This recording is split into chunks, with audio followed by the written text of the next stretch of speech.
فاتحة. بسم الله الرحمن الرحيم. الحمد لله رب العالمين الرحمن الرحيم مالك يوم الدين. إياك نعبد وإياك نستعين اهدنا الصراط المستقيم صراط الذين أنعمت عليهم غير المغضوب عليهم ولا الضالين. صل على محمد وآل محمد. أعوذ بالله من الشيطان الرجيم. بسم الله الرحمن الرحيم. الحمد لله الذي لا يبلغ مدحته القائلون ولا يحصي نعماءه العادون ولا يؤدي حقه المجتهدون الذي ليس لصفته حد محدود ولا نعت موجود ولا وقت معدود ولا أجل ممدود فطر الخلائق بقدرته ونشر الرياح برحمته والصلاة والسلام على الرسول المسدد المصطفى الأمجد المحمود الأحمد سيدنا ومولانا ومولى الكونين جد الحسن والحسين عاني والقاسم محمد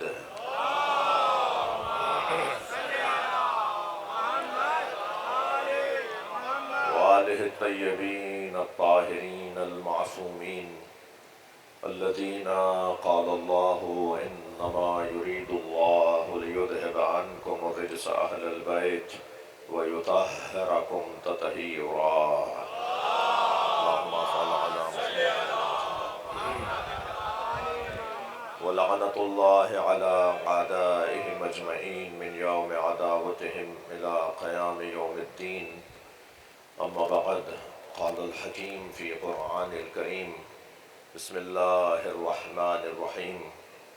يوم ندعو كل أناس بإمامهم ومن أوتي كتابه بيمينه فأولئك يقرؤون كتابهم ولا يظلمون فتيلا ومن كان في هذه أعمى وهو في الآخرة أعمى وأضل سبيلا. صلوات.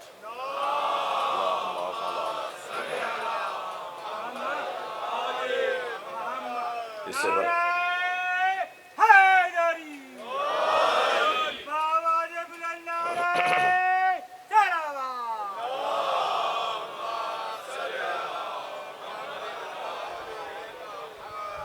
سورہ مبارکہ اسراء کی دو پے در پے مسلسل آیات آپ کے سامنے تلاوت ہوئی. 71ویں آیت اور 72ویں آیت. آیت کا ترجمہ اور آج مقدماتی تمہیدی گفتگو. اس آیہ کریمہ پہ باقاعدہ موضوع کے مطابق یقیناً ذیل مقدمے میں گفتگو ہوگی. ارشاد حضرت احدیت ہے: یوم ندعو کل اناس بامامہم.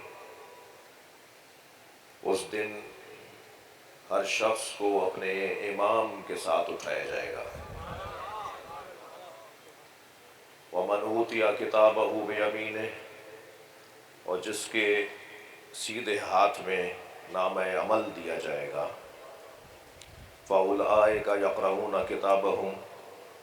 پس وہ اپنے نامہ عمل کو پڑھیں گے. وَلَا يَظْلَمُونَ فَتِيلًا. مگر انہیں اپنے نامہ عمل میں کہیں بال برابر کھجور کے دانے پہ چڑھے چھلکے کے برابر بھی ظلم نظر نہیں آئے گا.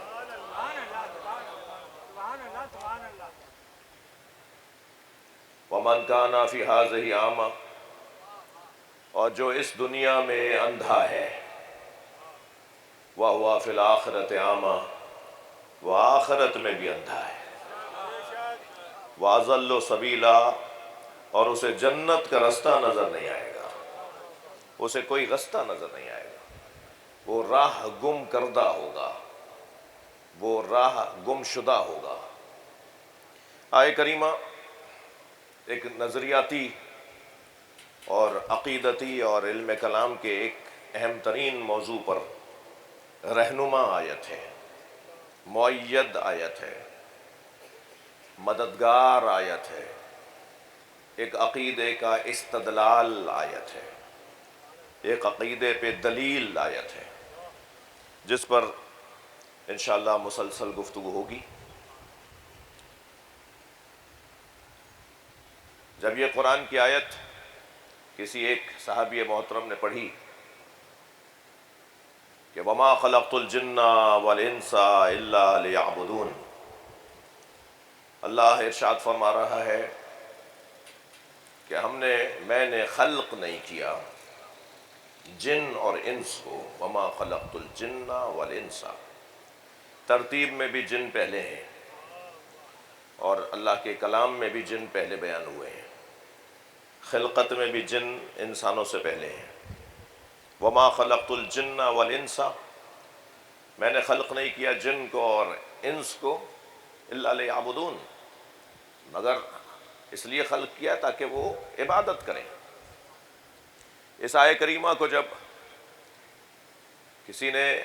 کسی محترم شخصیت نے پڑھ کے سنایا تو ایک اور صحابی محترم کی آواز آئی جو امام حسین کو مخاطب کر رہی تھی، بے ابی انت و امی یا ابن رسول اللہ، میرے ماں باپ آپ پہ قربان ہے فرزند رسول۔ اس آیت کا کیا مطلب ہے؟ تو امام نے فرمایا کہ روایت کہتی ہے خرج الحسین علی اصحابہ، تو امام آگے تشریف لائے اور اس مجمع سے خطاب فرمایا، اپنے اصحاب سے خطاب فرمایا کہ ما خلق اللہ خلقا، اللہ نے مخلوق کو خلق نہیں کیا الا لیعبدون، مگر خلق کیا ہے تو اس لیے کہ وہ اس کی عبادت کریں۔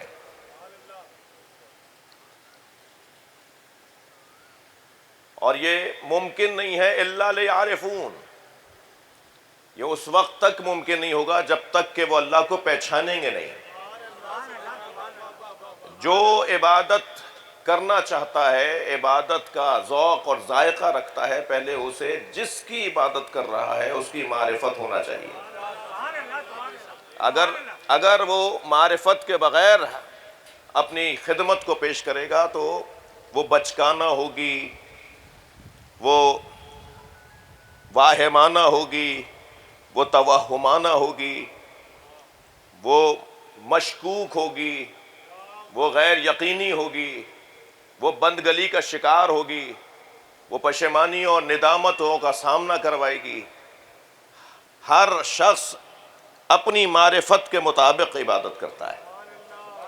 اس لیے اگر نماز جماعت میں آپ کو 2000 نمازی نظر آ رہے ہوں تو یہ 2000 نمازیں ہو رہی ہیں، کیونکہ ہر شخص اپنے اعتبار سے نماز پڑھ رہا ہے، ہر شخص اپنی معرفت کے مطابق نماز پڑھ رہا ہے۔ اور کیا معلوم کہ اس میں کسی ایک اللہ کے ولی کی وجہ سے بعض مجھ جیسے معرفت کم رکھنے والوں کی نماز بھی قبول ہو جائے۔ اسی لیے کہا گیا ہے کہ نماز جماعت میں شریک ہوا کرو، کیونکہ نماز جماعت میں اللہ کو اس پوری جماعت کی نماز قبول کرنی ہے، تو جب اولیاء کی نماز قبول ہوگی تو شاید ہماری نماز بھی لگ کر قبول ہو جائے۔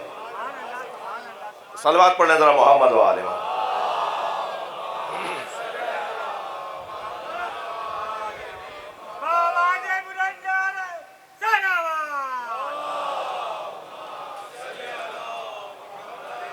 اسے بلند صلوات دیا کریں۔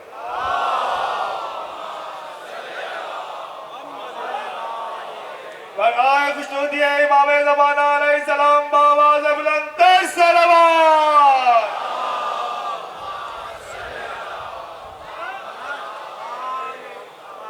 اے کہ لے یعرفون، جب تک وہ معرفت حاصل نہیں کریں گے اس وقت تک وہ عبادت بھی اچھی نہیں کریں گے۔ بھائی یہاں روایت مکمل نہیں ہوئی، میرے مولا سے ایک اور شخص نے آواز دے کر کہا بے ابی انت و امی، میرے ماں باپ آپ پہ قربان یا ابن رسول اللہ، فما معرفت اللہ، اللہ کی معرفت کیا ہے؟ یہ تو طے ہو گیا کہ معرفت کے بغیر عبادت نہیں ہوگی، اور جس کی جتنی معرفت ہوگی اتنی ہی اس کی عبادت سجی ہوئی ہوگی۔ تو اب یہ معرفت کیا ہے؟ تو حسین ابن علی میرے مولا نے رہنمائی فرمائی، بتا دیا کہ اللہ کی بندگی وہی کر پائے گا جو حسین سے رہنمائی لے گا۔ میرے مولا نے فرمایا معرفت اہل کل زمان بامامہم، ہر شخص اپنے زمانے کے امام کی معرفت حاصل کر لے، اسے اللہ کی معرفت حاصل ہو جائے گی۔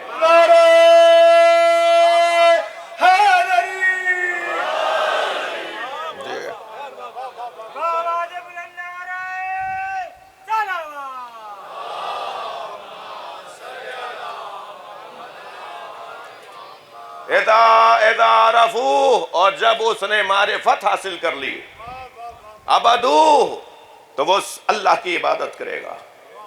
وَإِذَا عَبَدُوا، امام حسین کے جملے ہدیہ کر رہا ہوں محترم سننے والوں کو، وَإِذَا عَبَدُوا اسْتَغْنُوا عَنْ عِبَادَتِ غَيْرِ اللَّهِ، اور جب وہ اللہ کی معرفت حاصل کر کے اس کی عبادت کرے گا تو وہ غیر خدا کی عبادت سے مستغنی ہو جائے گا۔ غیر خدا کی عبادت سے مستغنی ہونا ہدف ہے حسینیوں کا، غیر خدا کی بندگی سے نکلنا مقصد ہے عزاداروں کا۔ اور جب غیر خدا کی بندگی سے حسینی باہر آ جاتا ہے، پہلے تخلیہ ہونا چاہیے نا، پھر تجلیہ ہوگا۔ پہلے من تو صاف کرو تب نور خدا آئے گا۔ پہلے اپنے آپ کو تو پاک کرو تاکہ صاحب طہارت اپنی جگہ بنا سکے۔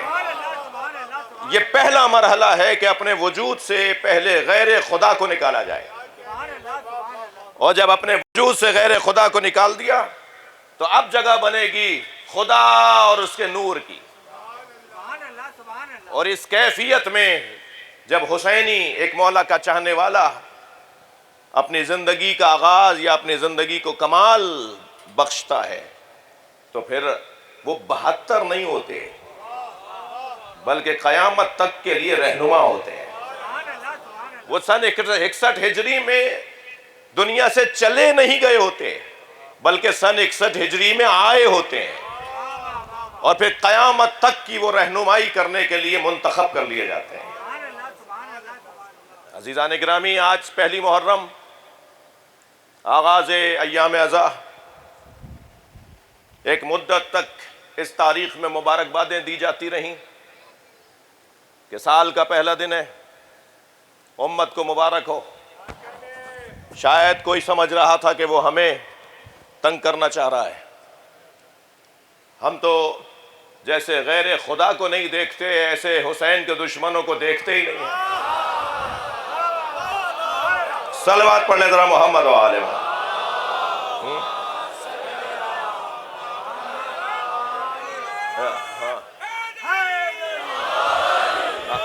ہاں، ہمارے نزدیک ہمارا انداز ہی کچھ اور ہے، ہمارا ذوق ہی کچھ اور ہے، ہم جس گھڑے سے پانی پیتے ہیں اس کا ذائقہ ہی کچھ اور ہے، ہم جس مشرب کے لوگ ہیں اس مشرب کا ذوق ہی کچھ اور ہے۔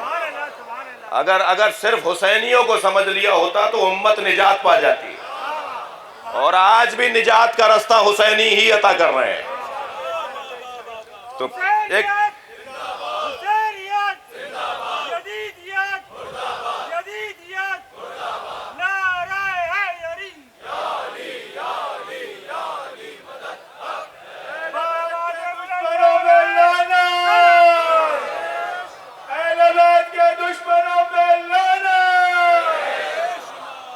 بہت واضح ہے۔ اب وہ مبارکباد کا تو شاید دور ختم ہو گیا، اب تو پرسے دیے جا رہے ہیں، تو ہمارا کام نہیں ہے۔ ہم پہلے بھی نہ ان سے متاثر ہوئے، نہ آگے بھی ان کی حیثیت ہے کہ ہم ان کی طرف دیکھیں۔ ہمارا اپنا کام ہے جو آج سے نہیں صدیوں سے جاری ہے، بلکہ یہ وہ واحد ذکر ہے، یہ وہ واحد ذکر ہے کہ جس ذکر کو اس کے مذکور سے پہلے انجام دیا گیا۔ اللہ کرے میں اپنے جوانوں کو، اپنے بچوں کو بات منتقل کر پاؤں۔ نقی بھائی، یہ واحد ذکر امام حسین ہے۔ ایک اور صلوات پڑھیں محمد والے۔ ماشاءاللہ۔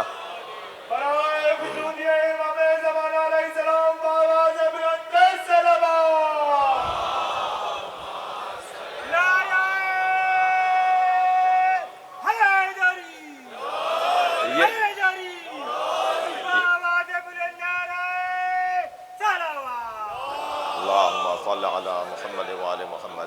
بھئی صلوات پڑھتے وقت تو تکلف نہیں ہونا چاہیے. اللہم صل علی محمد وآل محمد. جی یہ عجیب ذکر ہے جسے صلوات کہتے ہیں. مولانا مودودی صاحب قبلہ ایک اسکول میں وزٹ پہ گئے. شخصیات تشریف فرما ہیں. آپ میں سے بہت سارے لوگ اپنے اسکولوں کے مالکان بھی ہیں, انہوں نے بنائے ہیں, بانیان ہیں. شخصیات کو وزٹ پہ بلایا جاتا ہے, دوروں پہ جاتے ہیں. مولانا مودودی صاحب قبلہ گئے ایک اسکول کے دورے پر, تو ایک کلاس میں انہوں نے بچوں سے کوئی سوالات کیے اور بچوں نے ماشاءاللہ بڑے اچھے جوابات دیے. تو جب وہ لوٹنے لگے تو ایک بچے کی آواز آئی کہ مولانا مجھے آپ سے ایک سوال کرنا ہے. تو پلٹے, بہت خوشی ہوئی انہیں, اس کے قریب جا کے کھڑے ہوئے. بیٹا ماشاءاللہ بولو کیا پوچھنا چاہتے ہو؟ کہنے لگا مولانا بتائیں اللہ اس وقت کیا کر رہا ہے؟ تو کہنے لگے شیعہ ہو؟ تو بچے نے بے ساختہ کہا الحمدللہ. کہنے ہاں اس طرح کی گفتگو شیعہ بچہ ہی کر سکتا ہے. کہنے بیٹا اللہ کیا کر رہا ہے؟ اللہ تو اللہ ہے, جو چاہے کرے, جب چاہے کرے, جو چاہے کرے. اللہ خالق بھی ہے, اللہ رب بھی ہے, اللہ مالک بھی ہے, اس کی مرضی جو چاہے کرے. ہم کیا بتائیں گے کہ اللہ کیا کر رہا ہے؟ تو کہنے لگا نہیں مجھے پتا ہے کیا کر رہا ہے. تو انہوں نے کہا بیٹا کیا کر رہا ہے؟ کہا ان اللہ و ملائکتہ یصلون علی النبی یا ایھا الذین آمنوا صلوا علیہ وسلموا تسلیما. اللہ اس وقت محمد اور آل محمد پہ صلوات بھیج رہا ہے. بلند صلوات پڑھے محمد و آل محمد.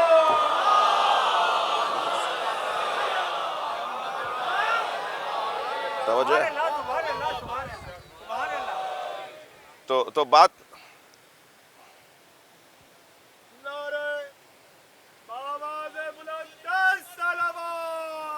لائٹ گئی ہے.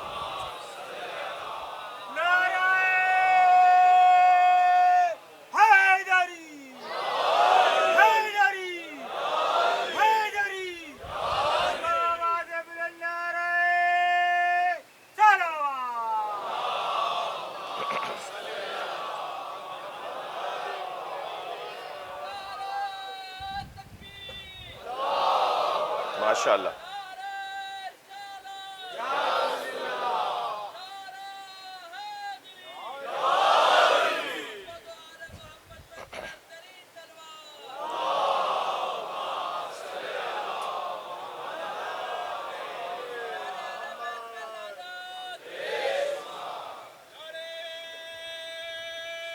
ماشاءاللہ.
کچھ حصے کی گئی ہے.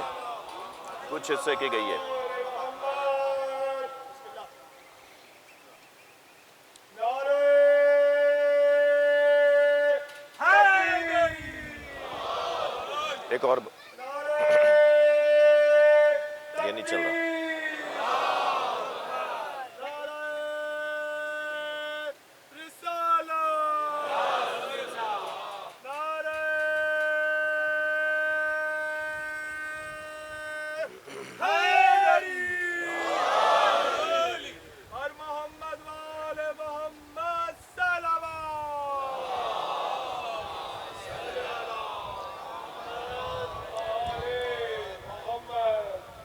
ایک اور بلند صلوات. اللہم صلی علی محمد.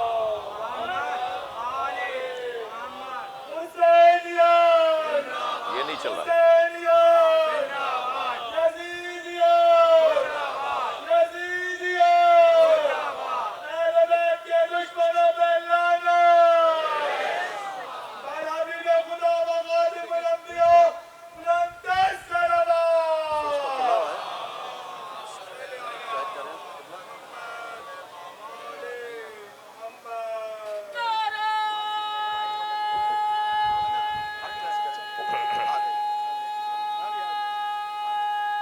ماشاءاللہ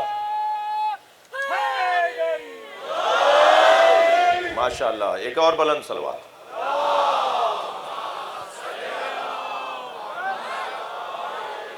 اس سے بھی بلند صلوات.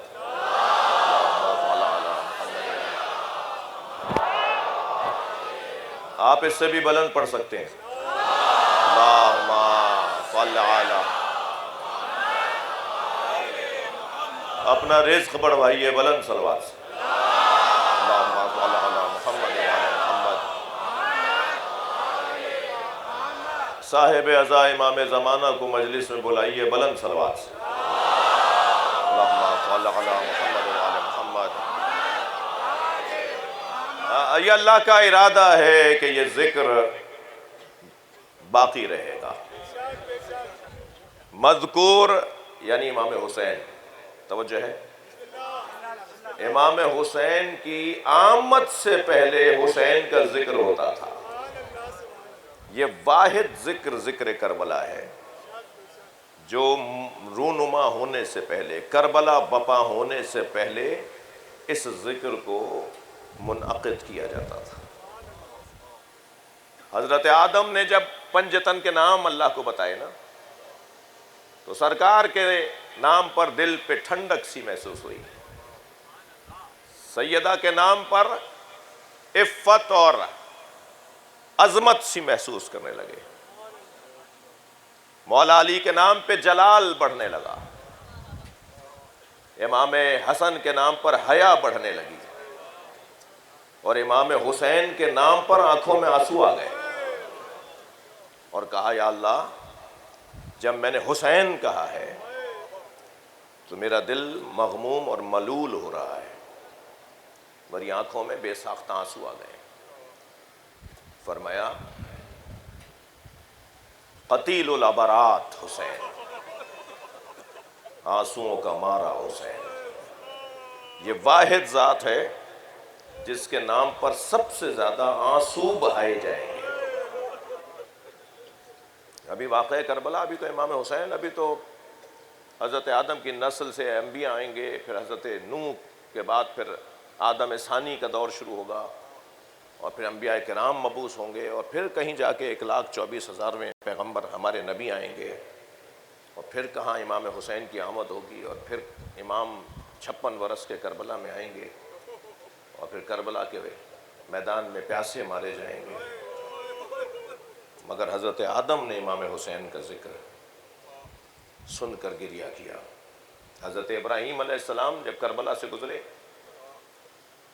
تو سواری کا گھٹنا مڑا، سواری گری، آپ بھی گرے، آپ کی پیشانی ایک پتھر پہ جا کے لگی، خون بہنے لگا.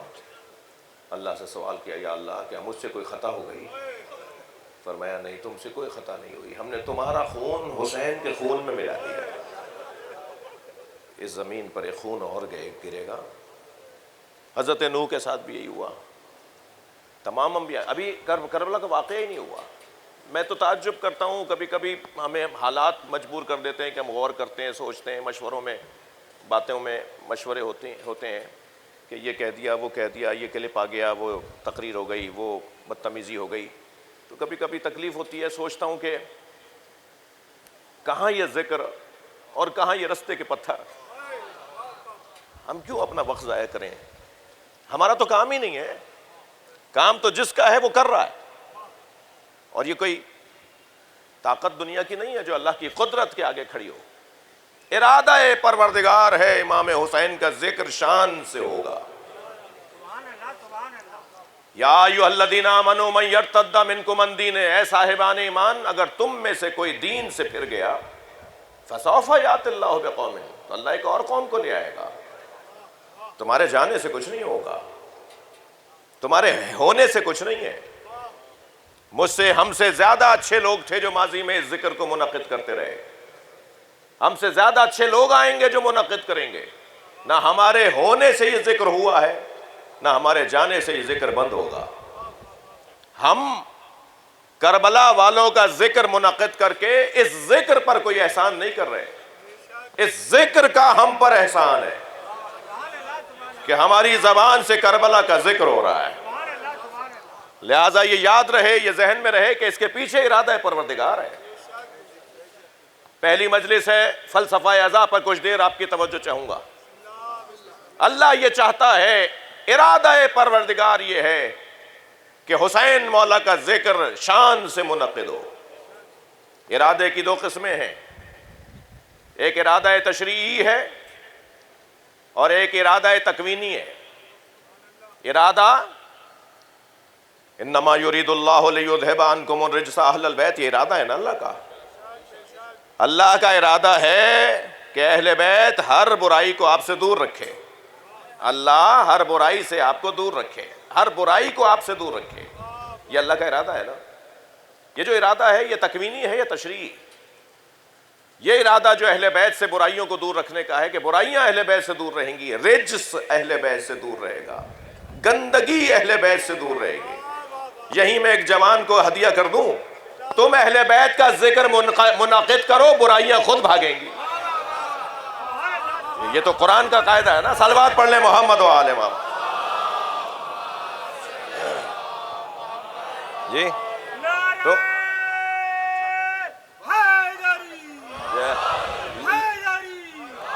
اور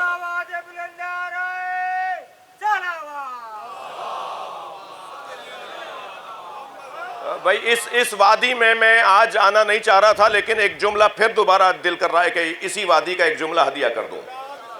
اور وہ ہدیہ یہ ہے کہ جب اللہ نے غدیر کے میدان میں نبی سے کہہ دیا کہ تم علی پہنچاؤ، لوگوں کے شر سے اللہ بچائے گا. واللہ یعصمک من الناس.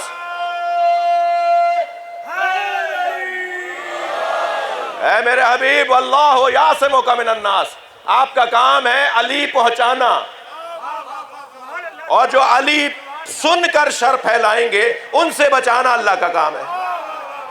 تو جب اللہ نبی کو علی پہنچانے پر شریوں کے شر سے بچانے کا اعلان کر چکا ہے تو مولائیوں سے نہیں بچائے گا.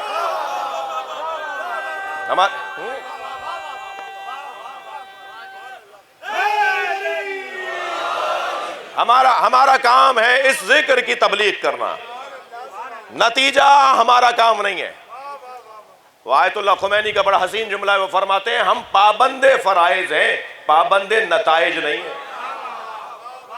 ہم اپنا کام کریں، نتیجہ دینے والا اللہ خود جانتا ہے کہ نتیجہ کیا نکلے گا.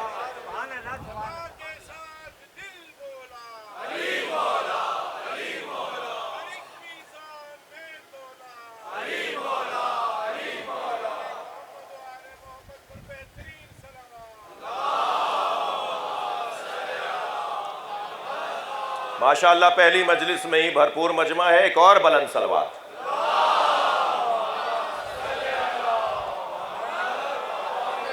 ارادہ پروردگار، اللہ کا ارادہ یہ ہے کہ وہ اس ذکر کو محفوظ رکھے گا. ارادے کی دو قسمیں ہو گئیں. تھوڑا سا مجھ سے فلسفہ سن لیجئے. ارادے کی دو قسمیں ہو گئیں. علم کلام کی بحث بھی یہی ہے، ارادہ تکوینی اور ارادہ تشریعی. ارادہ تکوینی پروردگار یہ ہے کہ ان الصفا والمروہ من شعائر اللہ، صفا اور مروہ اللہ کی نشانیوں میں سے نشانی ہے. یہ خلقت کا حصہ ہے نا، کوئی مانے نہ مانے اللہ نے کہہ دیا کہ یہ اللہ کی نشانی ہے. جو جا رہے ہیں حج کرنے کے لیے اور جو نہیں جا رہے، ایسا نہیں ہے کہ کسی کے نہ جانے سے وہ اللہ کی نشانی نہیں رہی. ارادہ پروردگار ہے. تکویناً وہ معظم ہے، تکویناً وہ معظم ہے. والبدن جعلناها من شعائر اللہ. اور یہ قربانی کا جو جانور ہے جو اب سے کچھ پہلے منڈی میں کھڑا تھا اور آپ نے مثلا 9 ذی الحج 8 ذی الحج کو جا کر اس کا یہ رقم ادا کیا اور اس کو لے کر باہر آئے، تو جیسے ہی آپ نے نیت کی، نیت سے پہلے وہ عام جانور تھا، اب وہ اللہ کی نشانی ہو گیا. یعنی ایک لمحے میں وہ اللہ کی نشانی ہو گیا. یہاں آپ نے ادائیگی کی، وہاں نیت کی کہ یہ جانور قربان کروں گا میں. جیسے ہی نیت کی، والبدن جعلناها من شعائر اللہ. قرآن کہہ رہا ہے یہ قربانی کا جانور، اللہ اعلان کر رہا ہے کہ یہ قربانی کا جانور اللہ کی نشانیوں میں سے نشانی ہے. یعنی ہم نے ہی طے کیا اور اللہ کی نشانی ہو گئی. جسے ہم طے کریں کہ یہ قربانی کا جانور ہے تو وہ اللہ کی نشانی ہو گئی. یہ کتنا حسین قاعدہ ہے پروردگار عالم کی طرف سے. اس کا مطلب یہ ہوا کہ الاعمال بالنیات، اعمال کا دار و مدار نیتوں پر ہے. یہاں تم نے نیت کی، وہاں تمہارے عمل کی خوبصورتی بڑھنا شروع ہو گئی. اچھا، نیتوں کے بارے میں تو وہی جانتا ہے نا جو سینوں کا حال جانتا ہے. اچھا، کچھ لوگ ہیں جو دکھاوے کے لیے، بناوٹ کے لیے، ریاکاری کے لیے کام کر رہے ہوتے ہیں. انہیں بھی اللہ جانتا ہے کہ یہ کس نیت سے ایسا کر رہے ہیں. اور جو اللہ کی خاطر ایسا کر رہے ہوتے ہیں انہیں بھی اللہ جان رہا ہوتا ہے، انہیں بھی اللہ جانتا ہے کہ یہ کس نیت سے کر رہے ہیں. تو اب یہ قربانی کا جانور، اور اب مسلمانوں کے ہاں اور تعلیمات اسلامی کے اندر یہ لکھا ہوا ہے کہ یہ جانور شفاعت کرے گا. اچھا کیوں؟ اس لیے کہ اسے تم نے اللہ سے منسوب کر دیا. اگر جانور، پتھر، حیوان اللہ سے منسوب ہو جائے تو وہ تمہیں جنت میں لے جائے گا. یہ تو بہت مشہور بات ہے نا جو میں کر رہا ہوں، کوئی نئی بات تو نہیں ہے. صلوات پڑھیں ذرا محمد والے. یعنی یہ جانور جو اللہ سے منسوب کر دیا گیا وہ شفاعت کرے گا، وہ جنت میں لے جائے گا، وہ بخشش کروائے گا. ایسا ہی ہے بھائی. جو ہم پر طعنا اور تشنیع کرتے ہیں، پوری قوم کو کچھ نہ کچھ امام حسین کی شبیہ ذوالجناح سے متعلق چپتے ہوئے جملے کہتے ہیں. میں ان سے ایک جملہ کہنا چاہتا ہوں کہ مسلمان انسان سے بڑھ کر تو تعظیم والا کوئی وجود ہی مخلوق ہی نہیں ہے، اور پھر انسانوں میں مسلمان سے بڑھ کر کوئی نہیں ہے، اور پھر مسلمانوں میں مومن سے بڑھ کر کوئی نہیں ہے، اور پھر مومنین میں متقی سے بڑھ کر کوئی نہیں ہے. یہی کیفیات ہے نا، یہی درجے ہیں نا.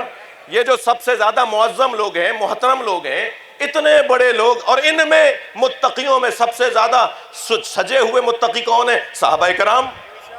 تھوڑا گردن ہلا دینا میری بات جائے تو. بھائی متقیوں کی جو جلوے تھے، متقیوں کے جو منظر تھے، ان میں سے ایک منظر ہے صحابہ کرام. اب سارے صحابہ نبی کی اونٹنی کے پیچھے چل رہے ہیں، جہاں یہ بیٹھے گی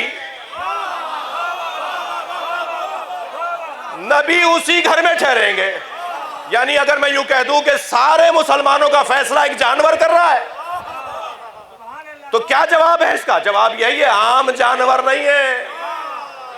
جس پہ نبی بیٹھ جائے وہ تمہاری تقدیر بدل دیتا ہے، اور جس کے وجود میں نبی کا خون ہو اسے حسین کہتے ہیں.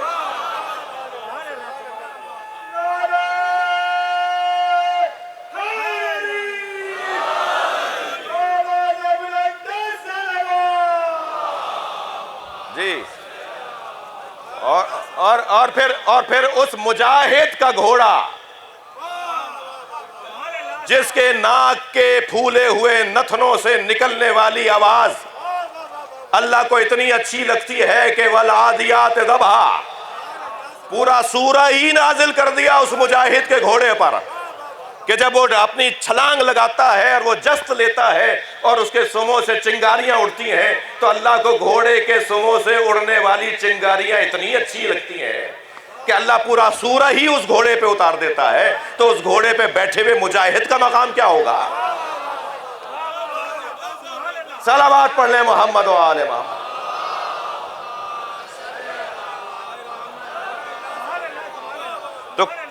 تو کچھ ایسے وجود ہیں جو تکویناً معظم ہیں، کچھ ایسی ہستیاں ہیں جو تکویناً معظم بنائی گئی ہیں، جن کا وجود ہی تعظیم کے لیے بنایا گیا ہے. اور کچھ ہستیوں کے لیے کہا کہ وَمَن يُعَظِّمْ شَعَائِرَ اللَّهِ فَإِنَّهَا مِن تَقْوَى الْقُلُوبِ، جو اللہ کی نشانیوں کی تعظیم کرتے ہیں ان کا یہ تعظیم کرنا انہیں معظم بنا دیتا ہے۔ اچھا اب کیسے پتا چلے کہ یہ اللہ کے نزدیک بھی معظم ہے یا نہیں؟ قرآن نے قاعدہ یہ دیا کہ اللہ کی نشانیوں کی تعظیم کرنے والے معظم ہیں۔ عبادت اور ہے، تعظیم اور ہے۔ بات جا رہی ہو تو گردن ضرور ہلانا۔ عبادت صرف اللہ کی ہے، تعظیم ہر اس وجود کی ہے جو اللہ کا پتہ بتاتا ہو۔ لہذا والدین کی تعظیم کیوں ہے؟ اس لیے کہ والدین اللہ تک پہنچاتے ہیں۔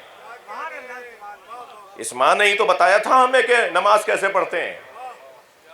اس مجلس میں ہم اماں کی وجہ سے ہی تو بیٹھے ہیں، ابا سے پہلے اماں کی وجہ سے بیٹھے ہیں، اس لیے کہ ہماری ماں اس دور میں بھی ہمیں مجلس میں لے جاتی تھی جب اب ہم دنیا میں آئے نہیں تھے، اور ہم دنیا میں آنے سے پہلے کے حسینی ہیں۔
صلوات اللہم صل علی محمد۔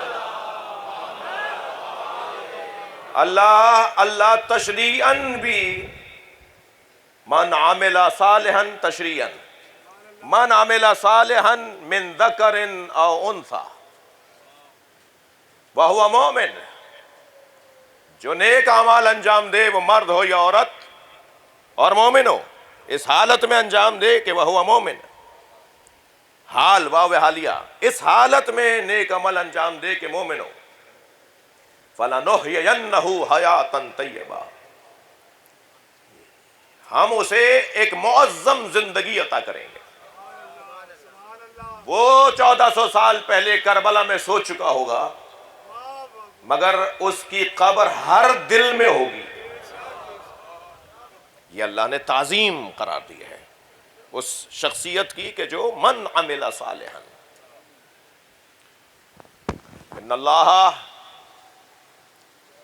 ان الذین آمنوا وعملوا الصالحات، سورہ نساء 148، ان الذین آمنوا وعملوا الصالحات سیجعل لهم الرحمن ودا، جو نیک اعمال انجام دینے والے لوگ ہیں، جو عمل صالح اور ایمان کے جلوے دکھانے والے لوگ ہیں، اللہ لوگوں کے دلوں میں ان کی محبت ڈالتا ہے۔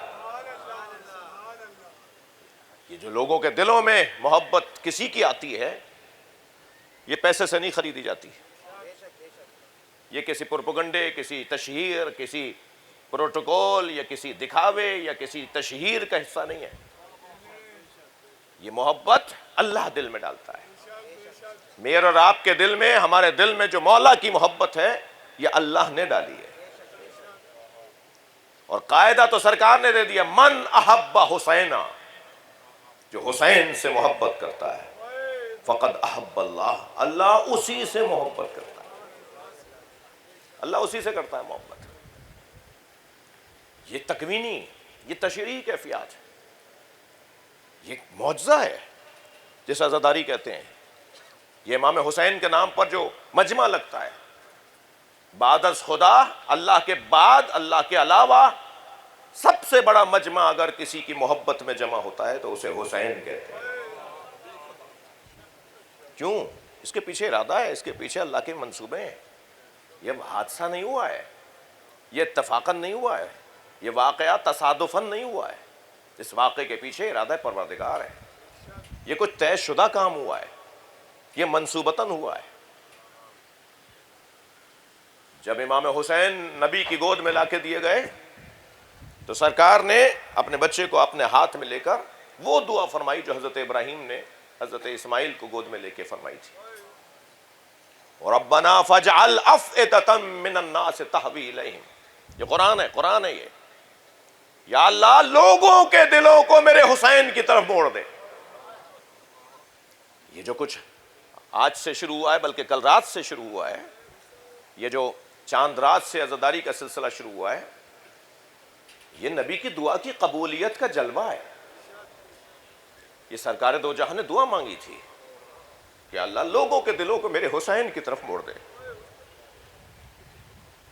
دیوانہ وار عاشقانہ دوڑے چلے جا رہے ہیں، اپنی حیثیت کو ختم کر کے، اپنی حیثیت کو بھلا کر، دنیا سے ہاتھ اٹھا کر۔ میرے جملہ تکراری نہ ہو جائے، ہم سب مجلس میں جوتیاں اتار کے بیٹھے ہیں نا، تھوڑا گردن ہلا دو، ہم سب مجلس میں جب آتے ہیں تو جوتیاں اتار کے بیٹھتے ہیں نا۔ مولا علی نے جوتیوں کا نام دنیا رکھا ہے، ہم اپنی دنیا باہر چھوڑ کر آتے ہیں۔ امام بارگاہ سے، فرش عزا سے باہر جائیں گے تو فلاں اتنے کروڑ کی گاڑی میں بیٹھیں گے، جو شخصیات، جو لوگ، آپ لوگ، کوئی فیکٹری کا مالک ہے تو کوئی سیکٹری وزارت ہے تو کوئی فلاں ڈائریکٹر ہے تو کوئی فلاں حیثیت والا ہے، کوئی 4000 ایکڑ کا زمیندار ہے، مگر جیسے ہی فرش عزا پر آیا فقیر حسین۔ یہ جو 10 دن کی ہماری ٹریننگ ہو رہی ہے نا، یہ جو 10 دن کی ہماری تربیت ہو رہی ہے، خاص طور پہ یہ 10 دن عشرہ اولا، روایت کہتی ہے، راوی بھی، قائل بھی اس روایت کے امام صادق ہیں، فرماتے ہیں اذا حلا حلالا محرم، جب محرم کا چاند نمودار ہوتا ہے تو فرشتے حسین کا خون بھرا کرتا، امام حسین کا خون بھرا کرتا فضائے زمین پر لا کر معلق کر دیتے ہیں۔ یہ جو زمین کے اوپر جو آسمان ہے نا، زمین کے ساتھ جڑا ہوا جو آسمان ہے، زمین کے اوپر فضائے زمین میں لا کر اس حسین مولا کے کرتے کو، وہ حسین مولا کا خون بھرا کرتا، اور جیسے یہ کرتا بیضا ہوتا ہے مومنین کے دل ٹوٹنا شروع ہو جاتے ہیں، عزاداروں کے دل بجھنا شروع ہو جاتے ہیں۔ عجیب ذکر ہے۔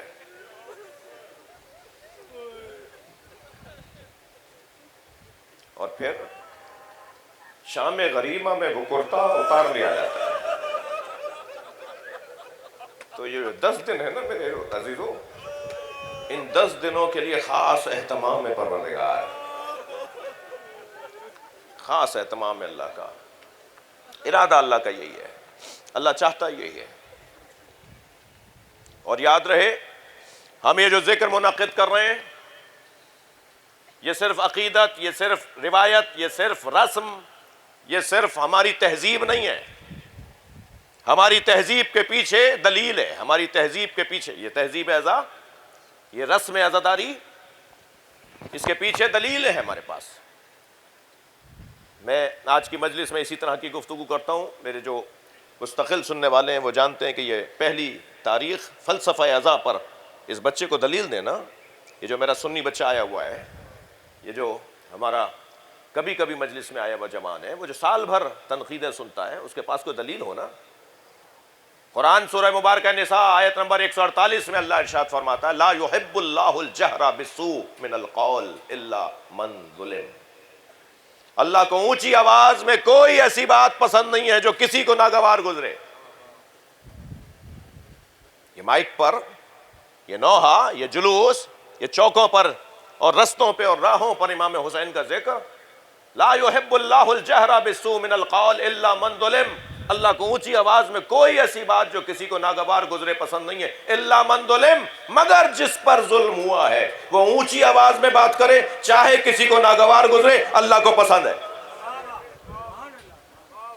اللہ مظلوم کی آواز کو اونچا دیکھنا چاہتا ہے، لہٰذا جو بھی امام حسین مظلوم کے لیے آواز اٹھا رہا ہے، بات کر رہا ہے، ان کا ذکر کر رہا ہے، ان کی مظلومیت کو سن رہا ہے، سنانا چاہتا ہے، اس کی راہ میں جو رکاوٹ بن رہا ہے چاہے اسے ناگوار گزرے، اللہ کو پسند ہے؟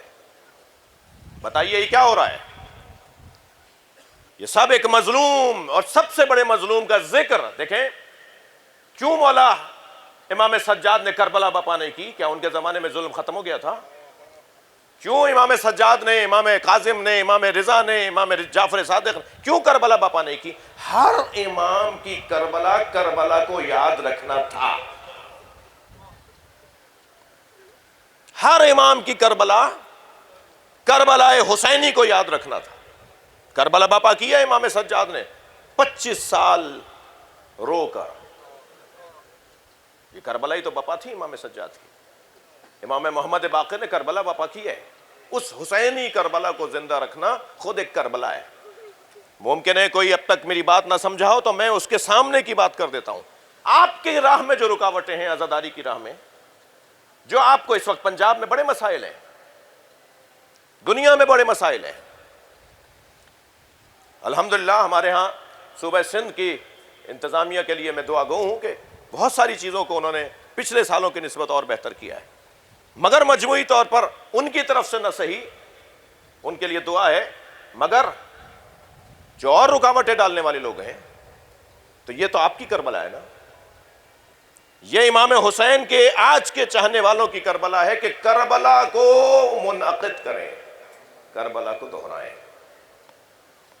پھر ارشاد ہو رہا ہے قُلْ لَا أَسْأَلُكُمْ عَلَيْهِ أَجْرًا إِلَّا الْمَوَدَّةَ فِي الْقُرْبَى.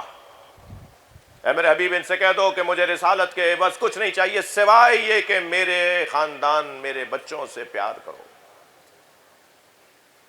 انی تارک فیکم الثقلین کتاب اللہ و عطرتی اہل بیتی اذکرکم اللہ فی اہل بیتی. اہل سنت کی روایت اذکرکم 3 مرتبہ سرکار نے فرمایا میں تمہیں اپنے اہل بیت کے بارے میں اللہ سے ڈراتا ہوں.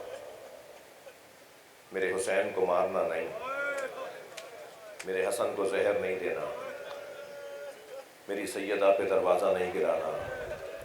اذکرکم اللہ فی اہل بیتی اذکرکم 3 مرتبہ سرکار نے فرمایا. میرے بچوں کا خیال رکھنا. ہم یہ کیا کر رہے ہیں؟ ہم یہ کیا ذکر کر رہے ہیں؟ ہم اس کے پیچھے قرآنی حدیثی. بھائی میرے بچوں، جوانوں، میرے بچوں کے ساتھ، ہمارے جوانوں کے ساتھ جو سنی بچے آئے ہوئے ہیں، انہیں میں ایک جملہ ضرور کہنا چاہوں گا کہ یقیناً آپ کو جو پڑھایا اور بتایا گیا اس کے مطابق آپ جسے اپنا بڑا مانتے ہیں آپ مانیں، آپ کو مبارک ہو. مگر ہم جنہیں اپنا بڑا مانتے ہیں نا، انہوں نے ہمیں رونے کا حکم دیا ہے. یا ابن الشبیب، امام رضا فرما رہے ہیں، یا ابن الشبیب، اے فرزند شبیب، ان کنت باکیا علی شیء، اگر کسی بھی چیز پہ رونے کا دل کر رہا ہو. میں آیت اللہ وحید خراسانی کا درس سن رہا تھا، وہ اس روایت کو بیان کرتے ہوئے رو رہے تھے اور کہہ رہے تھے علی شیء کی جو عمومیت ہے، کسی بھی چیز کے بارے میں تمہارا دل ملول ہو، وہ کسی بھی چیز کی جو عمومیت ہے نا، اگر تمہیں ابراہیم یاد آ جائے تو ابراہیم پر نہیں حسین پہ رونا. اگر تمہیں ایوب کی مصیبتیں سنائی جا رہی ہو تو ایوب کی مصیبتیں سن کر حسین پہ رونا. عمومیت ہے، عام ہے یہ. علی شیء ان کنت باکیا، اے فرزند شبیب اگر تمہارا دل کسی بھی چیز پہ رونے کا دل کر رہا ہو، فبکی علی الحسین، تو میرے حسین پہ رو لینا. کتنی عمومیت ہے. فرمایا کربلا گئے ہو؟ اس نے کہا مولا 1 سال ہو گیا. حضرت نے فرمایا اگر کوئی عذر نہ ہوا کرے تو میرے جد حسین کو سلام کرنے کربلا بار بار جایا کرو. عزادارو، سال میں 12 چاند آتے ہیں، سال بھر میں 12 مہینوں کے 12 چاند آتے ہیں. ہم ہر چاند کو دیکھتے ہیں مگر ہم محرم کا چاند نہیں دیکھتے. وہ ریاستی حکومتی اداروں کا کام ہے کہ وہ اعلان کرتے ہیں، ہم انہی پر یقین کر لیتے ہیں. ان میں کچھ ہمارے عزیز بھی ہوتے ہیں، ہم یقین کر لیتے ہیں، ہم تحقیق ہی نہیں کرتے. اس لیے کہ اس قوم کا طریقہ ہی کچھ اور ہے. محرم کا چاند ہم دیکھنے کے لیے کسی ٹیلے پہ نہیں کھڑے ہوتے، بلکہ دستور یہ تھا تشیع کا کہ امام جعفر صادق کی گلی میں گزر بڑھ جاتا. اجرکم اللہ، اجرکم اللہ. میرے مولا، امام جعفر صادق کی گلی سے لوگوں کا گزر بڑھ جاتا تھا. اور اگر کوئی پوچھتا تھا نا کہ آج اس گلی سے لوگ زیادہ کیوں گزر رہے ہیں، تو کہتے تھے اگر اس گھر سے رونے کی آواز آ گئی تو ہم سمجھ جائیں گے کہ محرم کا چاند نمودار ہو گیا. امام جعفر صادق کے گھر سے رونے کی، چیخنے کے رونے کی آواز آتی تھی. چاند رات سے جو صدائے گریہ بلند ہوا وہ شام غریبہ میں زینب کے گریے سے ملے گا. اجرکم اللہ، اجرکم اللہ. اللہ آپ کو کسی غم میں نہ لائے. جو جہاں بیٹھا ہے اپنی آوازوں کو آزاد کرے گا. پرسہ دینے آئے نا جن کے مذہب میں رونا جائز ہے وہ تکلف نہیں کریں. اللہ آپ کو اس کا اجر و ثواب عطا فرمائے. امام حسین مدینہ چھوڑ رہے ہیں. اجرکم اللہ. سخت ترین جملے ہر سال منتظر ہوتے ہیں نا آپ ان جملوں کے سننے کے. مولانا میں سال بھر سے منتظر تھا کہ پہلی محرم میں آپ بتائیں گے کہ مدینہ کیسے چھوڑا، اپنا گھر کیسے چھوڑا جاتا ہے. جب امام حسین کو ولید لعین نے یزید کا خط پڑھ کر سنایا اور امام نے فرمایا کل دن نمودار ہونے دو، کل سورج نکلنے دو، سارے مدینے کے سامنے مجھ سے سوال بیعت کرنا. یہ کہہ کر جو امام لوٹے تو مروان نے ولید سے کہا کہ اگر آج حسین چلے گئے تو پھر ہاتھ نہیں آئیں گے. تو امام مڑے اور امام نے مڑ کر کہا اتقتلنی انت ام ہوا یا ابن الزرقاء. اے بد کردار عورت کی اولاد ہو، تو مارے گا مجھے یا تو؟ جیسے امام نے اونچی آواز میں یہ بات کی نا تو دربار کا دروازہ کھلا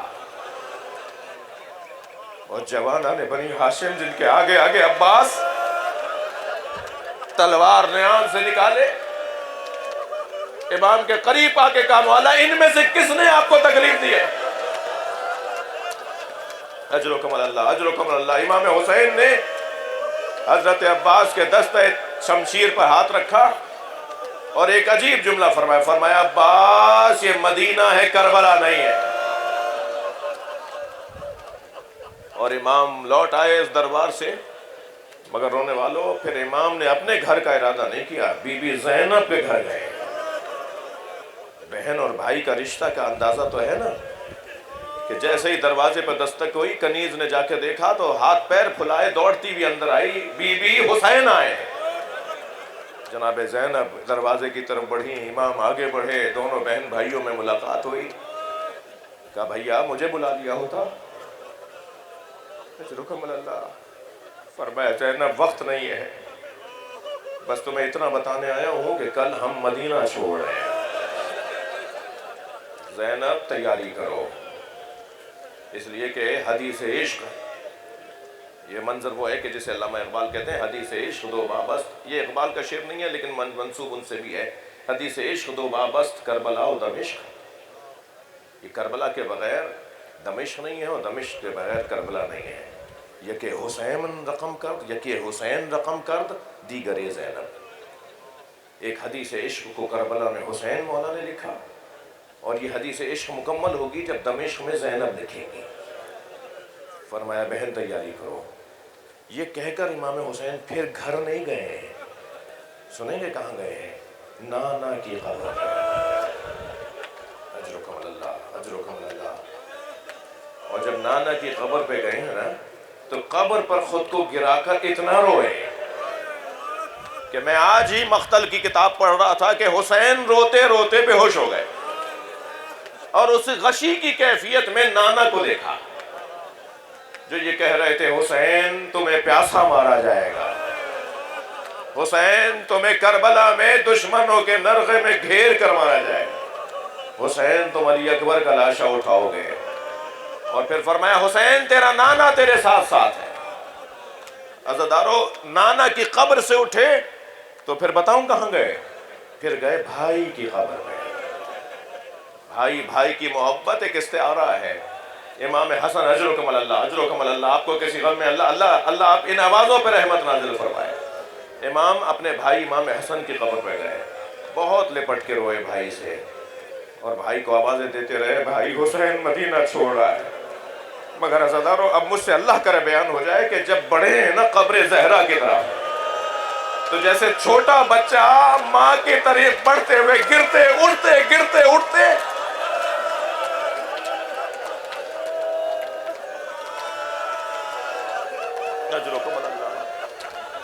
بار بار زمین پر گرے اور ماں کی قبر سے ایسے لپٹے جیسے چھوٹا بچہ اپنی ماں سے لپٹ کے بات کرتا.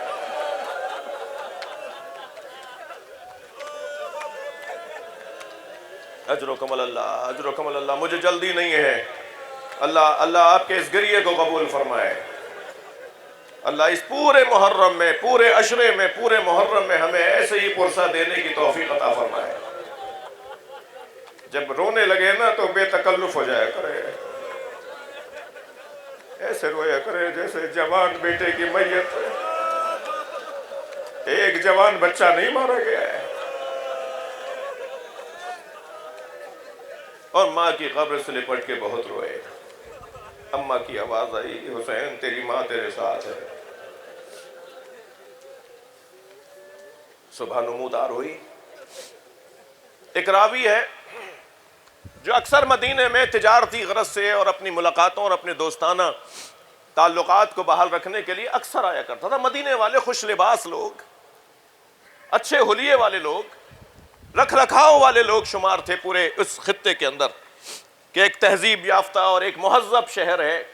وہاں جب لوگ جاتے تھے تو ان لوگوں کے رہن سہن کو دیکھ کر لوگ محسوس کرتے تھے کہ ایک ثقافتی اور ایک تہذیب یافتہ شہر ہے. یہ راوی کہتا ہے میں تو اکثر آیا کرتا تھا مدینے میں، لیکن جب اس دن آیا تو میں نے عجیب منظر دیکھا. لوگ گلے مل مل کے رو رہے ہیں،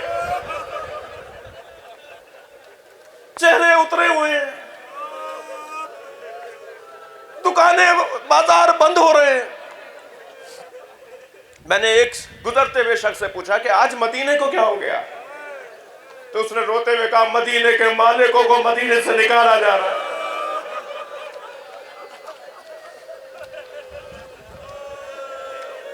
اجرکم اللہ. کہتا ہے مجھے پھر سمجھ میں نہیں آیا ماجرا کیا ہے. میں نے کہا کیا مطلب ہے اس کا؟ کہا حسین اپنے بچوں کے ساتھ مدینہ چھوڑ رہے ہیں. کہتا ہے کچھ فاصلے پر شخصیات لوگ کھڑے دیکھ رہے تھے بیت الشرف کی طرف. وہاں منظر یہ تھا کہ عماریوں کو باندھا جا رہا تھا، محملوں کو لگایا جا رہا تھا، ہودجوں کو سجایا جا رہا تھا، اور سواریوں پر سامان لادا جا رہا تھا. بنی ہاشم کے غلام اپنی محنت اور اپنے کام میں مصروف تھے، اور ایک جانب حسین کرسی پر بیٹھے تھے. کہتے ہیں یہ سارا کام ہو رہا تھا اور ہم دیکھ رہے تھے کہ ہو کیا رہا ہے کہ اچانک آواز آئی غضوا ابصارکم، اپنی آنکھیں نیچی کرو. میں نے لوگوں سے پوچھا یہ آواز کس کی ہے؟ کہا یہ عباس کی آواز.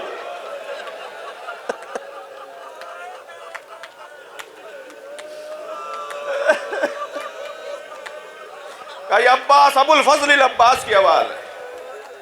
کہا ماجرا کیا ہے؟ ماجرا یہ ہے کہ گھر سے بیویاں برآمد ہو رہی ہیں. رونے والوں ایک بیوی برآمد ہوئی تو چند جوانوں نے حلقہ لگا کر اس بیوی کو محمل تک پہنچایا، مگر جس جوان نے سہارا دے کر بٹھایا وہ قاسم تھے. تو یقیناً یہ امام حسن کی زوجہ ہے.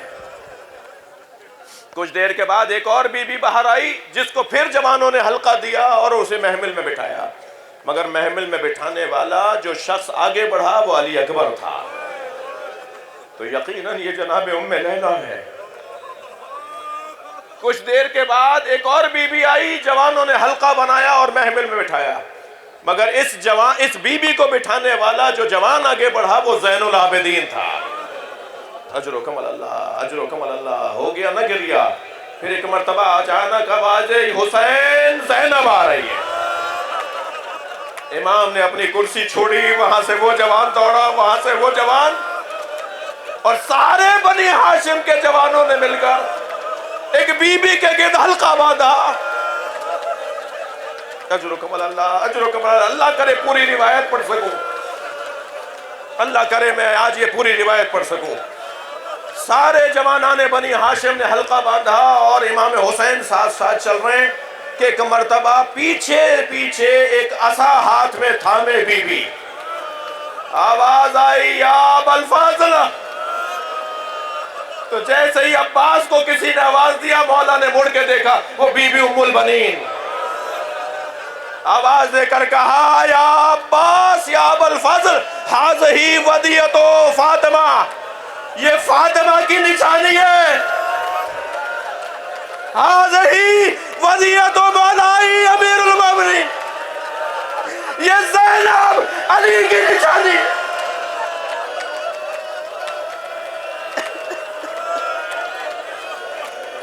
یہ نشانی میں تیرے حوالے کر رہی ہوں.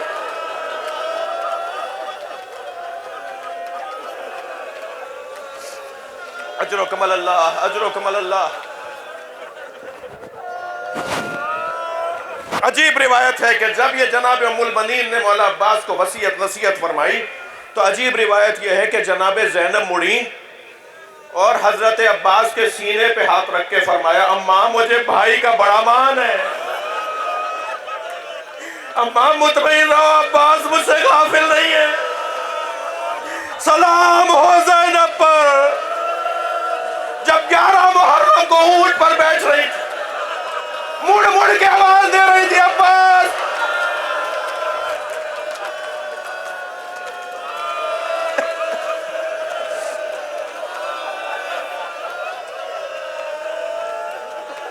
اللہ لعنت اللہ. میرے عزیز کو مجھے اشارہ کر رہے ہیں کہ کچھ اور پڑھیں. کچھ عزادار ہیں، میرے عزیز سے مراد میرے سب عزیز ہیں آپ. کچھ عزادار ہیں جو ہاتھ جوڑ کے کہہ رہے ہیں کچھ اور بھی تو بتائیں. محملیں تیار ہو گئی، زینب کو حسین نے بٹھایا، قافلہ چلا. قافلہ ابھی کچھ چلا تھا کہ مولا عباس گھوڑا دوڑائے ہوئے قریب آئے.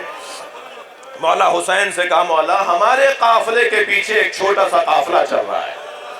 امام نے فرمایا عباس پوچھا یہ کون لوگ ہیں؟ کہا مولا صحابی رسول حضرت عبداللہ ابن عروہ غفاری رضی اللہ تعالیٰ عنہ ہیں. امام نے جیسے ہی نانا کے صحابی کا نام سنا ذوالجنہ کو آواز دی ہے میرے راہبار مجھے نانا کے صحابی تک پہنچا. گھوڑا لے کے چلا تو کیا دیکھا امام نے 3 سواریوں پر مشتمل قافلہ ہے. ایک صحابی رسول عبداللہ ابن عروہ ہیں جن کے ہاتھ پیروں میں راشا ہے، کمر خمیدہ ہے، بال سفید ہیں، چہرے پہ جھریاں ہیں، ضعیفی عیاں ہیں، ایک بیٹا ہے اور ایک غلام ہے. جیسے ہی امام کو آتے دیکھا عبداللہ گھوڑے سے اتر آئے، کانپتے ہوئے آگے بڑھ رہے تھے. امام نے بڑھ کے سہارا دیا، گلے سے لگایا نانا کے صحابی کہاں کا ارادہ ہے؟